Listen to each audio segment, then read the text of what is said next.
దగ్గర మన చింతను చెప్పుకుంటున్నాం? ఎవరి దగ్గర మనం జవాబు పొందాలనుకుంటున్నాం?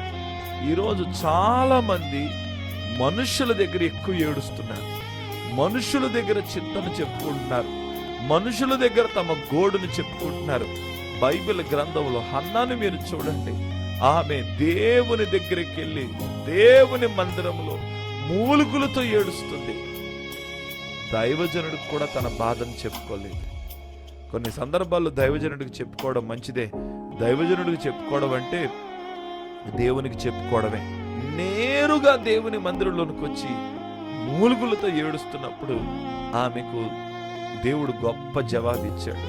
డీప్ కనెక్షన్ కావాలా? డీప్ కనెక్షన్ ఎలా వస్తుంది? డీప్ కనెక్షన్ ఎలా మనం నిలబెట్టుకోగలం? డీప్ కనెక్షన్ మన జీవితంలోనికి ఎలా తెచ్చుకోగలం అంటే, నువ్వు మనుషుల దగ్గర కాక దేవుని పాదాల దగ్గర ఏడ్చేవారు